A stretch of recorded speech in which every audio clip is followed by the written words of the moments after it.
We cannot blame anyone here, but yung sa atin is nakikiramay tayo sa mga namatay, sa pamilya nila. And sabi ko nga both are innocent. Si Bendicial na inosente rin siya dahil hindi niya alam ang ginagawa niya is too minor for that, no? But sabi ko nga dapat yung mga parents, for those parents or having guns or gun holder parents, dapat sabi ko, we will not introduce guns with our children at a very young age. Hindi pa talaga pwede, no? Yun, ang galing ng bata, ang galing kumasa, may shooting siya may forma pag bumaril. Kaya sabi ko nga dapat ito yung tignan ng pamahalaan natin kung paano tong ayusin para at Opo. least malagyan sa magandang posisyon po ang ating bayan at ang ating bansa. Bayan at sa mga oras po ito, nasa linya po ng ating komunikasyon si Mayor Kaimer Olaso ng Zamboanga City. Mayor, good morning po sa inyo. Jade at Admar po ang inyong mga kasama. Maraming salamat po sa inyong oras. Good morning, Sir Jade. Good morning rin po sa mga nanonood at nakikinig po sa SMNI itong araw na po. Good morning po, this is Mayor Kaimer Olaso ng Zamboanga City. Opo, Mayor, kumustahin ko lang yung panahon dyan. Kumusta naman kasi dito sa Luzon, talagang malakas pumapag-uulan. So far sa ngayon, okay naman po. Okay naman yung Zamboanga. Pero Opo. medyo hindi po maganda yung feelings natin dahil sa nangyari po kahapon. Medyo nakakalungkot. Alam niyo naman po, ano nangyari sa Zamboanga City. Yes, sir. Kinalulungkot ko to na sabihin sa inyo bilang mayor ng Zamboanga kasi sabi ko nga, ayoko na may nangyayari na masama in every part or corner of Zamboanga City. Opo. Sa I kasi, see to it that everything will be in place and will be secured. But sometimes there are premises that is not under our control na may nangyayari po talaga. And ito na nga, may nangyari. And we're so saddened about this matter. opo. Ito ho ba ang kauna-unahan na insidente dyan po sa Zamboanga City, batay po sa inyong karanasan dyan po, Mayor? Hindi naman po, nangyari na rin po to dati nung kabataan namin. Meron din na nagkaroon na shooting, no? Pero hindi sa loob ng school, nasa labas po. Ito Mm-mm. kasi ngayon, nasa loob ng school talaga So, kaya medyo naikabahala po tayo dito, kinakabahan tayo, ba't nangyari to? No? Dahil dapat mangyari na pag nangyari to sa isang Jesuit school done by Jesuit priest. And sabi ko nga, nakakalungkot talaga. We cannot blame anyone here, but yung sa atin is nakikiramay tayo sa mga namatay, sa pamilya nila. And sabi ko nga both are innocent. Si Bendicial na inosente rin siya dahil hindi niya alam ang ginagawa niya is too minor for that, no? But sabi ko nga dapat yung mga parents, for those parents or having guns or gun holder parents, dapat sabi ko, we will not introduce guns with our children at a very young age. Hindi pa talaga pwede, no? Yun, ang galing ng bata, ang galing kumasa, may shooting siya may forma pag bumaril. Kaya sabi ko nga dapat ito yung tignan ng pamahalaan natin kung paano tong ayusin para at Opo. least malagyan sa magandang posisyon po ang ating bayan at ang ating bansa. Opo. At marami ding nagtataka, Mayor, na yung paaralan na po yan, private pa po yan ha? At papaano po nakapasok yung mga baril dyan sa loob ng paaralan? Well, alam mo po kahit private, alam nyo excuse me, um, kung gusto mo talaga ipasok, pwede kahit private yan. It doesn't matter whether it is private or public kasi may intention kang gawing masama, di ba? Opo. Kung nandun yung intention mo, talagang lulusutin mo yan kahit sa anong paraan. There are so many ways, sir. Kahit building pa yun na mataas, kung gusto niyo talagang ipasok, pwede niyo ipasok. in so many ways eh. Kaya nga sabi ko, inimbestiga natin kung paano pa talagang nakalusot, saan dumaan. So we're investigating on that. Opo, at sa ngayon wala pang initial assessment, Mayor. Papaano po na ipuslit po yung armas po doon? Oh, well, yun na nga eh. Siyempre kasi inatid yung mga bata sa school, nasa kotse sila. So pagbaba nila ng kotse, may bit sila, may dala sila. Ang tanong ko, bakit yung nagatid sa bata sa school, pagbaba ng kotse ng bata, hindi mo talaga tinignan na medyo unusual yung dala ng bata, di ba? Sana nung nakita mo, ba't parang iba yung dala mo? Ano yan, di ba? Tipong ganun kasi kahit ako, inahatid ko yung anak ko sa school. Pagbaba, chinecheck ko kung anong dala ng bag, anong bag ng anak ko. So, dapat may imbestigahan rin yung nagatid sa school. Kasi bakit hindi niya na-check na dala yung bata? Kasi mahaba yung ano eh. Mahaba yung rifle, ano, yun na pocket, yung parang bag ng rifle, mahaba. Kitang-kita naman kahit nasa loob ng classroom. Eh, kita mo naman talaga. So, sabi ko, eh, paano nangyari yan? Diba? But it is something to do also. Sabi ko nga, we have to investigate the security of the school. Paano nyo na monitor? Kasi alam nyo, security guard lang naman talaga yan sila. Hindi naman yan professional tulad ng mga police or, di ba, police nga.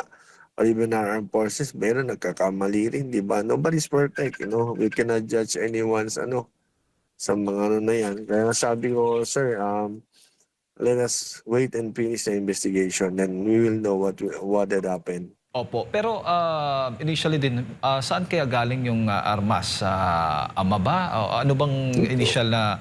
Galing sa ama, sir. Di ba, ano, galing sa ama po yung baril. Opo, opo. Galing sa ama. Yung iba, service firearm ng father. And then yung isa ata, ginagamit ng father for his, ano, personal use. So, yun na, galing po sa ama niya. So, Nagtatrabaho... yun ang problema doon. Opo, pero yung ama ho Kaya ba? nga, kaya nga sinasabi ko po sa inyo, dapat responsible yung father, yung parents. Hindi mo pwede ipakita sa anak mo na may baril ka. Dapat itago mo yan. Hindi natin pwede pagyabang sa anak natin, no, may baril ako, may ganito ako, di ba? Hindi, itago mo yan. Because it's not time for them to hold any firearms or pistol. Bata pa sila. So, Opo. yung ama, sir, sagutin na kita. Yung ama po is a member of the Bureau of Customs, Police siya, Custom Police. So, service firearms niya yung isa po, sir. At yung father ho ba ay sinuspende? Ano bang aksyon ng ginawa? Sinuspende na ng Bureau of Custom. Ano na siya, kasi alam ko nasa ulo siya ngayon, di ba? Kasi Custom Police. So hindi naman sinuspindi pero na-relieve siya sa position niya. So I don't know what is the proper action of custom kasi wala na rin naman kasalanan yung tatay pero kasalanan niya, iniwanan niya yung baril niya dun sa bahay na alam ng anak niya. So that is his responsibility there. He has to answer that. Opo, opo. Sa paaralan ho ba may mga CCTV footages po nakunan po itong insidente diyan doon sa Meron pagpasok naman meron naman sir, sa meron gate? po at meron din yung mga sa cellphones ng mga bata. Kasi yung pagpasok hindi mo talaga mano sa gate kasi di ba nasa kotse yung bata. So hindi mo rin naman makikita talaga. So pagbaba doon nakikita mo kung saan dumaan. Opo. So meron po. Yung naghatid sa bata, But may... we cannot divulge everything over the media, over the kasi under investigation pa sir. Opo, opo. Baka Opo. mamaya, di ba? Opo. Mayor, may isa pang ano, sa tingin ho ninyo na naka-impluwensya daw yung yung games or social media doon sa bata dahil sa nakita pong video talagang para bang naglalaro lamang, parang naka-live pa. Anong dating po para sa inyo? Partly meron kasi nangyayari na rin sa, di ba, sa ibang bansa, sa States, especially may nangyari na rin ganun. So mostly sa social media nakikita, kaya nga yung mga ibang mga apps or mga games sa States, binan din nila. Kaya nga sabi ko, sa Zamboanga, sa Pilipinas, no, particularly sa bansa natin, dapat yung mga ganong klaseng games na yung hindi sang-ayon, then yung may kunting may attitude sila ng kulto na try to motivate someone and later on they will control your mind and brains then tell you what to do, ganito, ganito. So dapat ganun, ah, pinapadaan talaga sa sa proper sa MTRCB for proper inspection. So yung mga pumapasok na ganun sa atin, it should be well controlled by the... Hello? Yes, sir. Go ahead po, Mayor. Hello? Yes, go, Mayor. Go ahead po, Mayor. So yun ang dapat po. Yun ang sinasabi ko. It should be well controlled by the DICT. Kasi dapat in-inspect talaga. Yun sa natin. Even sa social medias natin, it should be well controlled. Mahirap pa kapag open po tayo lahat. Although we have privacies, but we cannot leave it open all the time. May mananagot talaga dito. Opo, opo. At yung paaralan sa ngayon, wala hong pasok? Yes, Mayor. Investigation, sir. Yes, yung paralan sa ngayon, sir, they are under investigation. Inimbestiga pa po natin. Opo, opo. At kumusta naman po yung mga estudyante? Bago ko lang ipasa kay Parte Admar, yung mga estudyanteng nakasaksi po nito, ano pong mga intervention na binigay Yes, po? meron na trauma. They were traumatized because of that matter. But the local government together with Ateneo de Zamboanga, and national government sa DOH natin we were willing to give assistance na anong tulong pwede natin ibigay to console that children na traumatized. Kailangan dadaan po sila sa sa masuring examination because you know what had happened to them. Hindi biro yan. Mayor Benas Diaz, meron na po bang hakbang ang inyo pong opisina or yung lokal na pamahalaan para magkaroon ng pagpupulong lalo na sa mga private o di kay mga public schools na mga pagbabago? Yes, doon sa meron na security po. Yes po. Meron na po. We already informed the university presidents. We will write them a letter effectively today, although we have communications with them. We'll sit down and discuss with them this week and next week. We want to have their control plan, security plan for the school. I want to know in this kind of incidents ano pwede nilang gawin. Kailangan meron yan. And I want to know the contingency plans. If something might happen, ano ba pwedeng gawin? So all of those things, all of those matter, kailangan meron yung school. We'll talk to them. But alam mo, this is the only thing that we can do, no? But basically, it's up to DepEd also what they will do on this, how they gonna act on this. Opo. So maaaring mas mahigpit na talaga yung pagpasok, hindi na basta-basta makakapasok, check na talaga para hindi na mapapuslit ng Opo, armas. that is controlled by the school, sir, because that is a private institution, that is a private school, that is controlled by school, not controlled by the local government. But we're asking them to do that. Higpitan pa nila lalo. Opo, opo. Mayor, Kailangan mas mahigpit yung security. opo. Mayor, may panawagan po si Senator Robin Padilla na dapat itigil, i-restrict na o tanggalin na ng Meta o ng Facebook yung mga videos na kumakalat, lalo na yung live footage ng suspect. Dapat lang tanggalin kasi pag ipalabas mo to at lalo mong i-share to, mas marami pang gagaya nito eh. Touch foot, ayaw natin mangyari yan because sa ngayon nga, may mga nagsisirculate sa social media o gagawin na naman namin sa ibang school, gagawin na naman namin dito. Sabi ko, hindi naman pwede yung ganun sa mga bata, wag kayong ganun. You can never do that. Hindi yan maganda. Hindi po biro yung sinasabi nyo kahit pabiro yan. Hindi biro yan.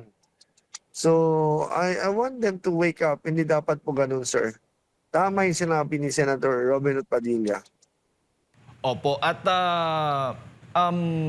kung meron, kayo ho ba'y sumasang-ayon din na kung po pwede, may mga pulis na sa loob ng paaralan? Alam natin, marami pong tutol dyan. Pero sa tingin mo, panahon na rin na dapat maglagay na rin ng mga kapulisan, no? Magbabantay po sa mga paaralan ngayon dahil hindi lang po Sir, Zamboanga. gustuin man natin lagyan ng pulis lang ng paaralan, kaso kulang yung pulis sa Zamboanga City. We only have 1,300. And kapag rotation yan, kulang po. We need to secure also peace and order sa labas, hindi lang sa loob ng school. And that is the responsibility of the school heads. Opo, opo. And hindi pwede yung police na ilagay mo dyan. But our police is there. Even though nung nangyari yung incident, inano kagad ng police, nandun kagad eh. But then how can you do?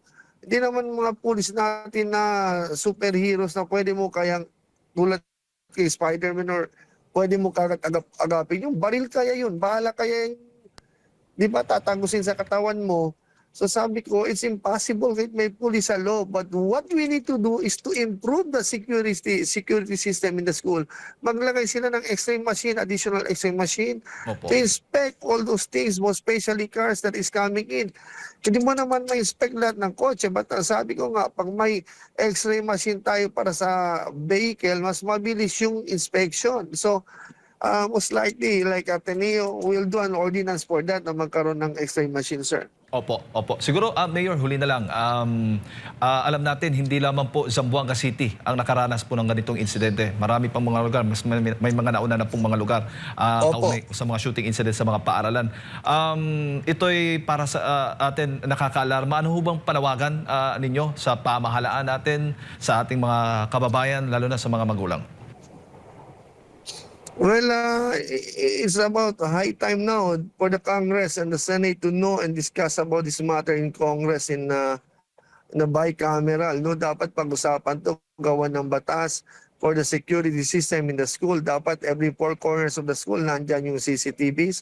Not only every four corners of the school, that includes car or vehicles coming into the school. Dapat meron ng CCTV para na CCTV by the X-ray machine. At least alam mo na mayroon talagang may dalang baril, at pag may dalang baril, bawal kang pumasok, exit ka ulit. Diba? So you have to be clear when coming into the school. Hindi pwedeng ganito-ganito lang.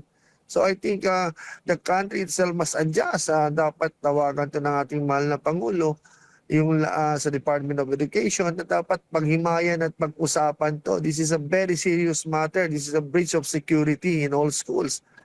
Pwede mangyari to, hindi lang sa Zamboanga but in other cities, pwede mangyari to. Nakikita lang natin dati sa TV, ngayon nangyayari na sa atin, andito na sa atin. So we have to act immediately on this. If I were to ask, this would be my priority thing na dapat yung gawin. Call an executive meeting and direct action ang gagawin dito.